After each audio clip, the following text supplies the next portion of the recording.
கல்யாணம் பேசுறதுனாலும் இப்ப எல்லாம் சொத்து பத்து தானே முடிக்கிறது. இந்த அவர் கோட்டை வச்சு புரியாணி திங்க கொடுத்த மாதிரி சில பேர் கேட்கிறானா, அடியாள தருவீங்களா மேலாள தருவீங்களா?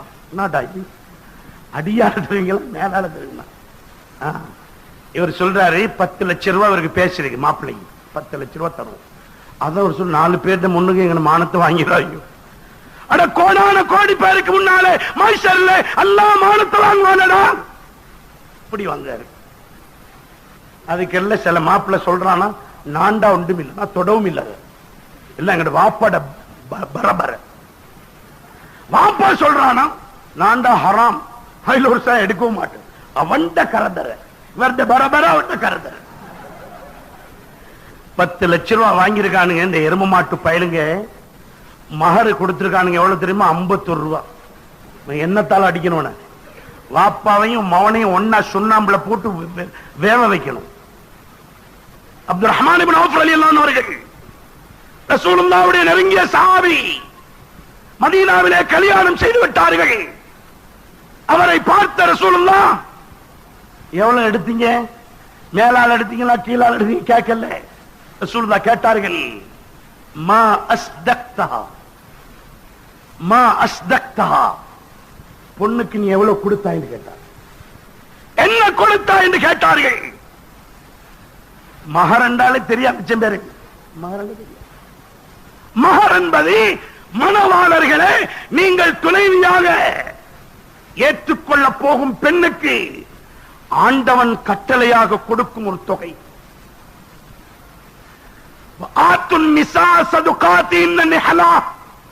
குர்ஆன் சொன்னது. உங்களோட பொம்பளைகளுக்கு அவங்களுக்குள்ள மகர கொடுத்துருங்க. அருமையானவர்களே, அல்லாஹ் வாங்க சொல்லல, கொடுக்க சொன்னா. அல்லாஹ் சொன்னாத லட்சக்கணக்கில் வாங்குறான், அல்லாஹ் கொடுக்க சொன்னத எச்சித்தனமா கொடுக்கிறான். சில இடத்துல அந்த 51 ரூபாய் தான் எழுதினேன், அதையாவது கொடுத்து தொலை, அது கொடுத்தும் இல்லை. அது டியூ, கடன். இந்த பஜார்ல ரோல் அடிக்கிற மாதிரி. மகரின்றி அவளின் மகரை அவளின் கையிலே கொடுக்காமல் அவளை அணுகுவது சன்மார்க்கத்திலே தவறான வழியிலே குழந்தை பெற்றத்துக்கு சமம். யாருக்கு? சில இடத்துல இப்படி செய்யறார்கள். இந்த கல்யாணம் நடக்கிற ரெஜிஸ்டர் நடக்கிற இடத்துல மாமாட கையில கொடுக்கிறார். பொண்ட வாப்பா அவன் இந்த நாள் குதிரைக்கு தீன் போடுறான், எங்கடாண்டி அவன் 500 ரூபாய் மகர் எழுதி அந்த கத்தீப் சொன்னாரு, மாமாட கையில கொடுத்துருவோம். இவரும் கொடுத்தாரு. இவன் போற போக்கிலேயே ரேஸ் பை ரேஸ் அதுல கொண்டு போய் போட்டு போயிட்டான். ஹராம். அந்த பணம் பெண்ணிடத்தில் போய் சேர வேண்டும். குர்ஆனிலே அல்லாஹ் சொன்னான், சதுகாத்தின் நிஹலா, பிறவி வழி பார்க்காமல் கொடுக்க வேண்டிய தொகை அது. நீங்க அதை வழி பார்க்க கூடாது. ரசூலுல்லாஹ் சொன்னார்கள், மகரை பெண்ணிடத்திலே ஒப்படைக்க வேண்டும். அவளே அதை அவளாக தந்தால் அன்றி எடுக்கக்கூடாது. இதை நீங்கள் சொல்லவும் கூடாது. இது இந்த மகர் நாங்க உங்களுக்கு தரணும் என்று ரசூலுல்லாஹ் சொல்லியாங்க. நீங்க விரும்பி தரவும் மேலுமாம். இது வஞ்சகம், இது நரித்தந்திரம், இதுவும் கூடாது. அவர்களுக்கு கொடுக்க வேண்டியது. மகரை கொடுப்பதிலே நாமி தாமி தன் மனைவிடத்திலே தன் புதிய பெண்ணிடத்திலே அதனை ஒப்படைப்பதால் இவர்களுக்கிடையிலே அந்யோன்யம், பேச்சை எப்படி ஆரம்பிப்பது என்று துடிப்பவர்களுக்கு இது ஒரு பாலம், இணைப்பு பாலம்.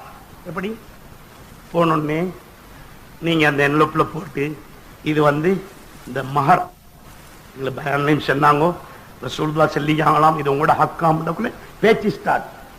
சில பேர் ஆரம்பிச்சிருக்கான் பேச்சு. எப்படி தெரியுமா உங்களுக்கு? தெரியுமா? அதான் 6 மாசத்துல தலாக். இவருக்கு ஒன்றுக்கும் வழி இல்லையா.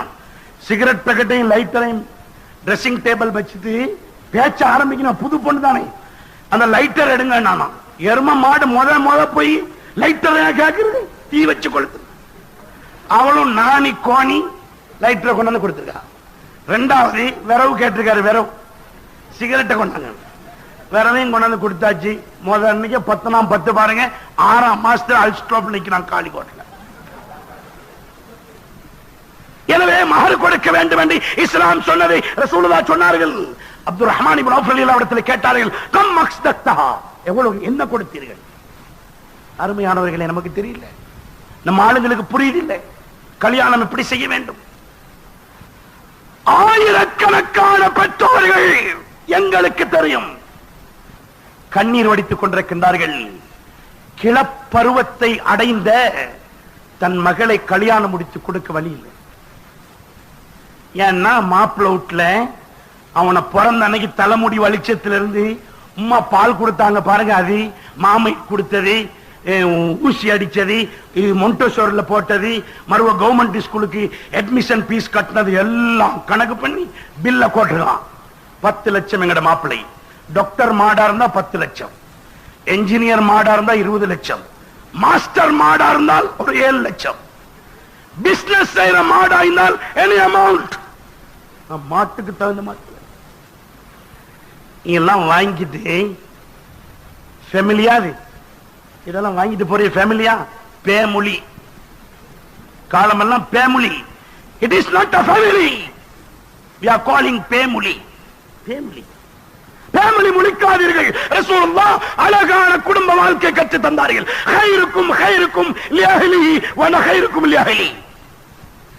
உங்களில் நல்லவர், உங்களில் சிறந்தவர் உங்களுடைய பொஞ்சாதி பிள்ளைக்கு நல்லவர். வாப்பாவையும் உம்மாவையும் குடும்பத்தில் உள்ளவங்களையும் சுரண்டி, சண்வர்தன சுரண்ட மாதிரி சுரண்டி எல்லாம் வாங்கிட்டு இப்ப பொஞ்சாதியோட நீ எவ்வளவு அன்பா நடந்தாலும் என்ன நினைப்ப? பெரிய அவுளியா கோலம் போடாதீங்க. 10 லட்சத்துக்கு என்ன பாடுபட்டீங்க? 1000 ரூபாய் குறவுண்டு உங்களோட வாப்பா சொன்னாரே மாப்பிள்ள அனுப்ப மாட்டோம் சொல்லுவாளே. என் இஸ்லாமிய வீர சிங்கங்களே, அல்லாஹ் குர்ஆன்ல சொன்னான், யகூனு ஃபுகரா யுக்னிஹுமுல்லாஹு மின் ஃபத்லி.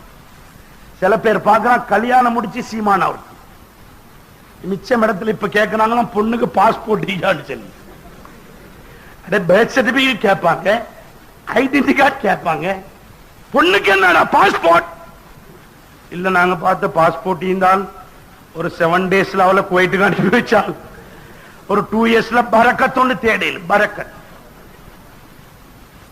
அருமையானவர்களே, இந்த கல்யாணத்துக்கு பேரு இவர் சொல்ற அந்த நிக்காஹான்னு சொல்ற, கல்யாணம் முடிச்சு 7 நாள் இவளை குவைத்துக்கு அனுப்புனா அந்த நிக்காஹான்னு சொல்றாங்க. கல்யாணம் கட்டீப்ட கைய பிடிச்சி அதோட அர்த்தம் நிக்காங்க ஆவா. நிக்காஹா மமா நிக்காங்க ஆவா. ஏகே குவைத் ஹவுலே ஆவாரம், ஹவுலே கூட்டி ஆவாரம், கொலபரேஷன். இதுல கிடைக்கிற பிள்ளை எப்படி இருக்கும்? என்னங்க எப்படி இருக்கும்? சிலோன் தலை குவைத் காலு. அப்படியா கொஞ்சம் ஒரு குடும்பத்தில் வந்தா குடும்பம் உருப்படுமா? எனவே தேவையில்லாத ஆசை. அல்லாஹ் சொன்னான். இன்னும் சில பேர் சொல்றார்கள், நாங்க ஒவ்வொருத்தனை போல லட்சக்கணக்கு கேட்கல, 25,000 கேட்டேன். 25,000 ஏன் அப்படி கணக்கா 25,000 குறிச்சிருக்கிறேன்? புகாரில் அப்படி வந்திருக்கா?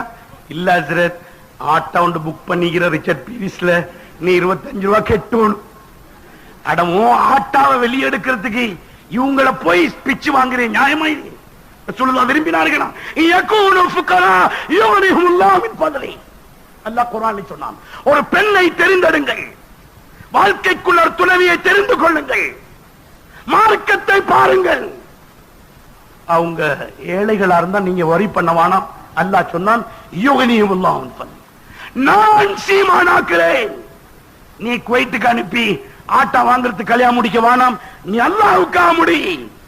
அவங்களோட கஷ்டத்தை நான் போக்குவேன் என்று வல்லவன் சொல்லுகின்றான். நம்பிக்கிறதா வல்லவன்? அந்த நல்லவனை பத்தி நமக்கு தெரியுமா? ஓஐசியை பத்தி தெரியும், கிராம சேவையை பத்தி தெரியும், பிரின்சிபல்ல பத்தி தெரியும். நம்மை படைத்த அல்லாஹ் அவனை பத்தி தெரிஞ்சு சொல்லுங்க, பார்க்கலாம். யாராவது அல்லாஹ் எப்படிப்பட்டவன் தெரியாது. எனவே நம்முடைய அல்லாஹ் நம்மை படைத்தவன், நம்மை பராமரிப்பவன், நபிமார்களை அனுப்பி நம் உள்ளங்களை பரிசுத்தமாக்கியவன். அந்த எஜமான் வல்லவன் அல்லாஹ். அவன் சொன்ன சட்ட திட்டத்திலே நம் வாழ்க்கை அமைத்துக் கொள்ள வேண்டும் என்பதுதான் நுபுவத்துக்கு பின்னால 23 ஆண்டுகள் ரசூலுல்லாஹ் கஷ்டம். சிங்களத்தில் சொல்ற ஐயோ மே பொரு சோபனே என்னத்துக்கு அப்ப சொத்து செல்வம் அதிகாரம் பதவி பட்டம் என்னத்துக்கு?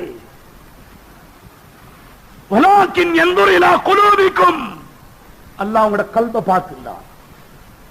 வாமாலிக்கும், உங்களோட செயல்களை பார்க்கின்றார். எனவே உள்ளமும் செயலும் தான் சீராகணும். உள்ளமும் செயலும் சீராக வேண்டும். அந்த உள்ளமும் செயலும் சீராகுவதற்கு ஒரே வழி ஆண்டவனின் கட்டளை, ரசூல் ஸல்லல்லாஹு அலைஹி வஸல்லம் சொல்லி தந்த வழிமுறை. அருமையானவர்களே, நல்லுபதேசங்கள் கேட்பதா இருப்பதுதான். ஒவ்வொருவரும் முடிவுக்கு வர வேண்டும். ஓ சொல்றேன் சரி, எங்களுக்கு நல்லவைகளை சொல்லுகிறார்கள், எங்கட நோக்குதான். நாம் எந்த நாள் இப்படி இருந்தா சரி வராது. நாங்க சிறந்தவர்களாக மாறணும். நாளை நமக்கு ஒரு மௌத் இருக்கிறது. இரும்பு இதயம் கொண்ட இரக்கத்தன்மை இல்லாமல் அரக்கராக இருந்த உமர் ரலியல்லாஹு அவர்கள், அவர்களின் இதய மாற்றத்துக்கு, உளமலர்ச்சிக்கு நாயகம் ஸல்லல்லாஹு அலைஹி வஸல்லம் உடைய கவலை தான் காரணம். நடுநிசியிலே அல்லாஹ்விடத்திலே கேட்பார்கள், யா அல்லாஹ், சன்மார்க்க வளர்ச்சிக்கு அபூ ஜஹலையோ அல்லது உமரையோ என்னுடைய தாவத்தின் பக்கம் கவனம் திருப்பச் செய்வாயாக என்றார்கள். உமருக்கு அல்லாஹ் அந்த நசீபை கொடுத்தான் ரலியல்லாஹு அவர்கள். அந்த உமர் ரலியல்லாஹு அவர்களை ரசூலுல்லாஹ் எப்படி ஆக்கினார்கள் தெரியுமா? மதீனாவிலே ஒரு நாள் இரவு உமர் ரலியல்லாஹு அவர்கள் வருகிறார்கள். மக்கா வாசியான வெளியூர்காரர் ஒருவர் பாலைவனத்திலே ஒரு கூடாரத்துக்கு அருகிலே அமர்ந்திருக்கின்றார். வந்த உமர் ரலியல்லாஹு அவர்கள் நாட்டுடைய ஜனாதிபதி, மூமின்களுடைய ஒரு சட்டப்படி தலைவர், நம்பிக்கைக்குரிய தலைவர், ரசூலுல்லாஹ் பண்பு கொடுத்த தலைவர்.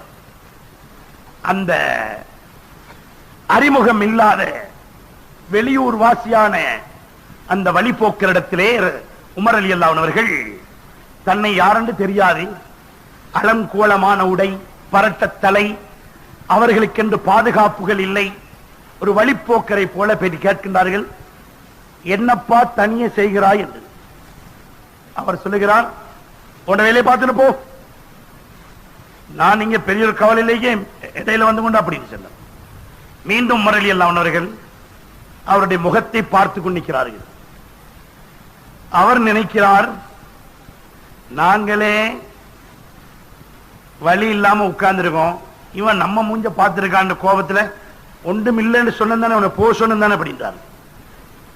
உமர் ரலியல்லாஹு அவர்கள் கேட்கின்றார்கள், இல்ல உங்களுக்கு என்னால ஏதாவது உதவிகள் செய்யணுமா? அப்படி சொன்னதும் அவர் கொஞ்சம் சிந்தித்து, என்ன உதவி செய்ய போறான்னு கேட்கின்றார். கேட்கின்ற போது அவர் இருந்த இடத்திலே கூடாரம் அடித்திருந்தாரே, அந்த கூடாரத்துக்குள்ளே ஒரு பெண்ணுடைய அழுகை சத்தம், விம்மல் சத்தம் கேட்டது. நீ யார்? இந்த கூடாரத்துக்குள்ளே இருப்பது யார்? அவர் ஏன் அழுகிறார் என்றெல்லாம் கேட்கிறார்கள் உமர் ரலியல்லாஹு. அப்போது சொல்லுகின்றார், சகோதரரே, நான் ஒரு வெளியூர்காரர், மதீனாவுக்கு திடீரென வந்தேன், ஏதாவது பொருள் தேடிக்கொண்டு செல்லலாம் என்று வந்த இடத்துல எங்க வீட்டுக்காரி பிரசவ வருத்தத்துல யாருமே இல்லாம தடுமாறுறா, அவளுக்கு உதவிங்க அல்ல, அவதான் கத்துறா அப்படின்னு சொல்லி உமர் ரலியல்லாஹு சொல்லுகிறார்கள், அவளுக்கு அப்படியானால் பிரசவ காரியங்களை கவனிப்பதற்கு ஒரு பெண்ணை அழைத்து வரட்டுமா? நீ போய் அழைச்சிட்டு வர போறேங்கிறப்பா, நமக்கு ஏதாவது காசு பணம் இருக்கா, அவ வந்தா ஏதாவது கொடுக்கணுமே அப்படின்றார். உமர் ரலியல்லாஹு சொன்னார்கள், அதை நான் பார்த்துக்கிறேன். மேலே செல்லுகிறார் உமர் ரலியல்லாஹு அவர்கள். தங்களுடைய வீட்டுக்குள்ளே சென்றதும் நேரம் கடந்த நேரத்திலே வீட்டுக்குள்ளே நுழைந்த போது இல்லத்தரசி சொல்லுகிறார்கள், சாப்பாடு வச்சிருக்குது, ரொட்டி பாலும் வச்சிருக்கு, சாப்பிடுங்க. வேண்டாம், அந்த பாலும் ரொட்டியும் தேவையான ஒரு கேஸ் இருக்கு, பொருத்தமான நேரம், அதையும் எடுத்துக்கொண்டு கொஞ்சம் கோதுமை நெய் போன்ற வஸ்துக்களையும் எடுத்துக்கொண்டு நீங்களும் புறப்படுங்க வேண்டாம். ஏன் எதற்கு என்று கேட்க மாட்டார்கள். நம்முடைய காலத்திலே நம்முடைய பெண்மணிகளை அது போன்ற தன்மை உள்ளவர்களாக நாம் ஆக்கிக் கொள்ள வேண்டும்.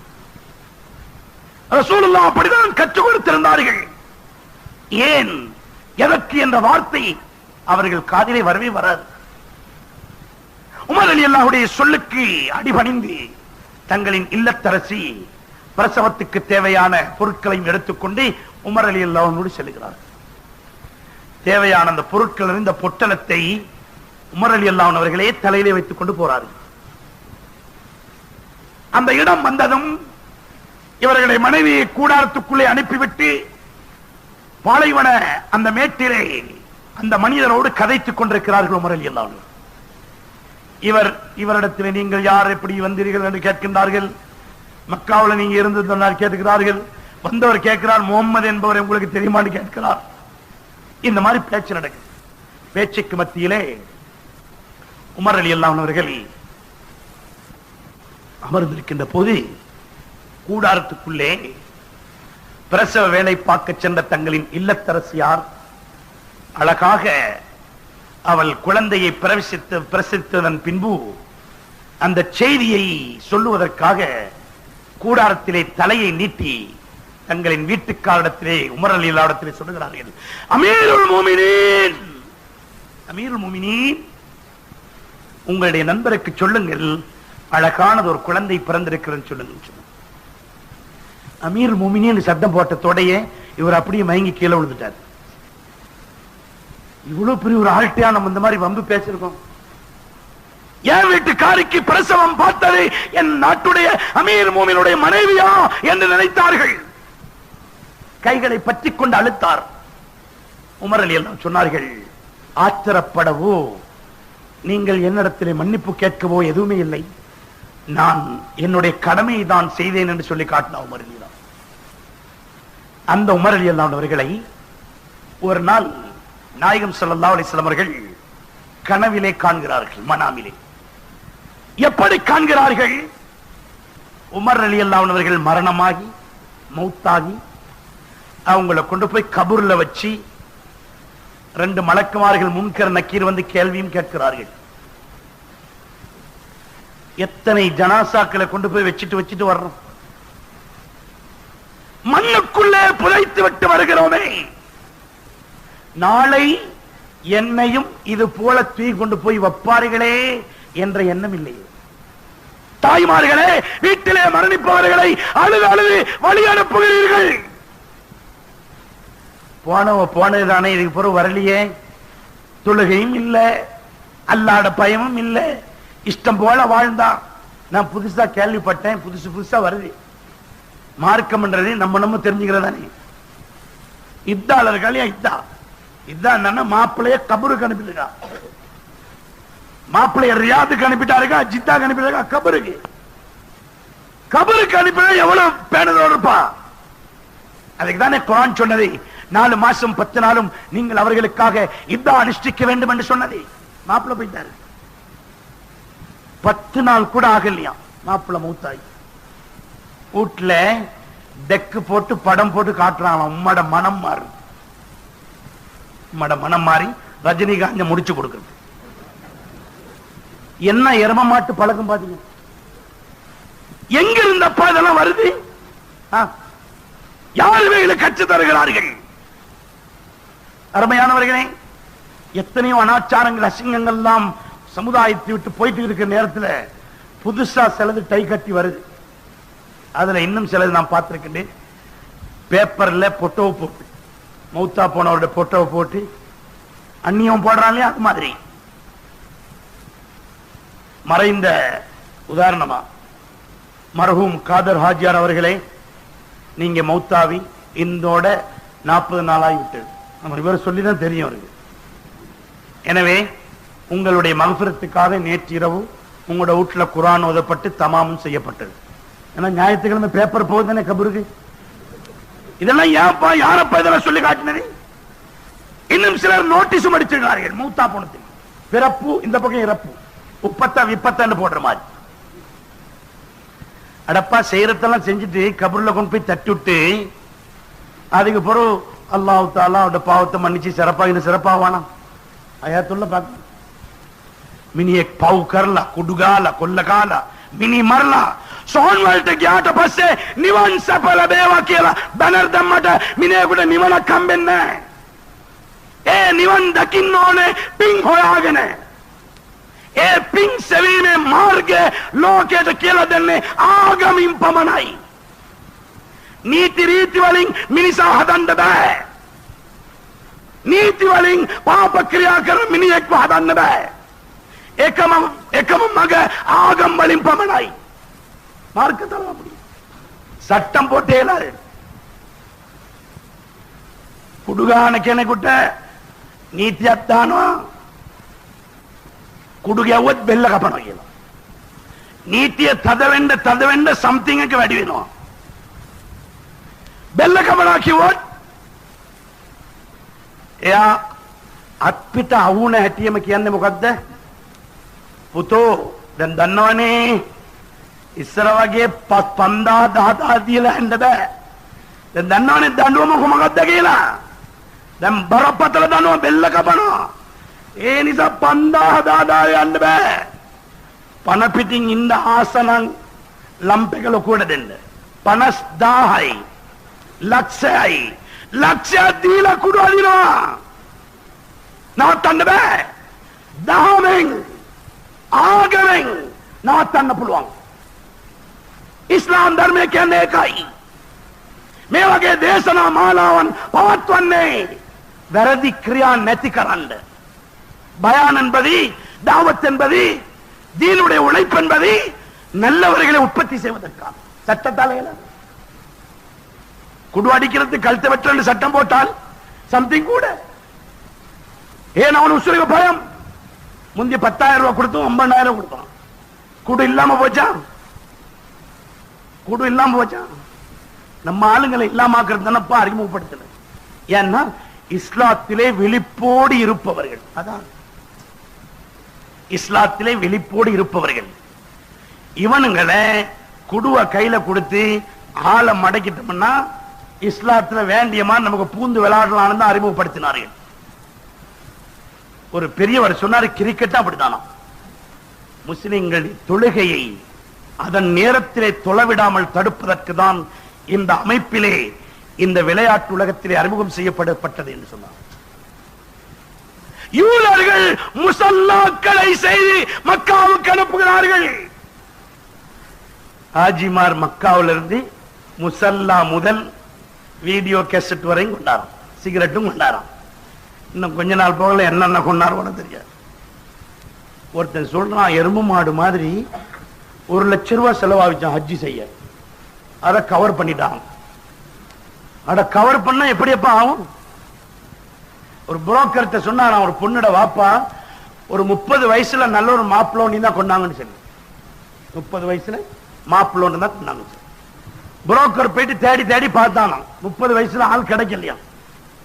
அப்படியே இருந்தாலும் அவன் நல்ல இல்லையா, குடுக்காரனும். இவர் பார்த்தாராம், பாவம் 30 வயசுல கேட்டாரு முதலாளி, ஆளும் கிடைக்கதில்லை, இல்லன்னு சொல்லவும் கூடாது. அதுக்காக என்ன பண்ணானா, ஸ்கூல் விட்டு வர்ற பொடியமார் 2 பேர் 15 வயசுல 2 பொடியமார கொண்டு கொடுத்தாங்க. முதலாளி இதுவும் பரவாயில்ல, 15 30 தானே, மூளைக்கு அவனுக்கு புள்ளபத்த வாப்பா சொல்றாரு 30 வயசுல ஓடும். புரோக்கர் சொல்றாரு இதுவும் சரி, சரியாகுமா? அருமையானவர்களே, அல்லாஹ் சொன்னதை செய்யுங்க. வானம்டா வானம், நீங்க அட்ஜஸ்ட் பண்ண போவானம். இன்னும் சில பேர் சொல்றார்கள், ஒவ்வொருத்தன் அல்லாஹ்க்கு மாறு செஞ்சு கொண்டிருக்கிறத பார்க்கல, நாங்க something is better than nothing. கிழமைக்கு ஒருக்கா சரி ஜும்மா தொழுறமே, அதே போதுமே. அப்பா ஒரு நேரத்துக்கு 50 இட்லிய திங்க அளவாங்க மாதிரி இருந்துக்கிட்டு 50 இட்லிய திங்கிறிய இந்த அளவாங்க உடம்புக்கு. உன்னை படைச்ச அல்லாஹ்வுக்கு கிழமையில ஒரு நாள் சும்மா தொல்ல போதுமா? மார்க்கம் என்பது முழுமையாக வேண்டும். முழுமையாகுவதில்லை. அஸ்ஸலாத்து இமாதுத்தீன், தொழுகை மார்க்கத்தின் மிக முக்கியமான தூண்ட சூழ்நாட்டினார். ஃபமன் தரக்கஹ ஃபக்கத் ஹதமத்தீன், யார் தொழவில்லையோ லேசா நினைக்க வேணாம். தொழல்ல லேசா நினைக்க வேணாம். ரசூலுல்லாஹ் சொன்னார்கள், ஃபக்கத் ஹதமத்தீன், தொழுகையை விட்டா என்ன தெரியுமா அர்த்தம்? அல்லாஹ்வுடைய மார்க்கத்தை உடைச்சு போட்டான். அல்லாத மார்க்கத்தை உடைச்சு போட்ட பாவிய நம்ம வீட்டுல வச்சு தண்ணி கொடுக்கலாமா, கஞ்சி கொடுக்கலாம்? எனவே அருமையானவர்களே, நாயகம் ஸல்லல்லாஹு அலைஹி வஸல்லம் அவர்கள் சொல்லித் தந்த வழிமுறைதான் நம்முடைய வாழ்க்கைக்கு சிறந்த வழி. எனவே சொன்னதை, சொல்லுவதை, கேட்பதை வாழ்க்கையிலே அமல் செய்வதற்கு வல்லவன் அல்லாஹ் நம் அனைவருக்கும் அருள் புரிவானாக. வாஹிர் தஅவானா அல்ஹம்துலில்லாஹி ரப்பில்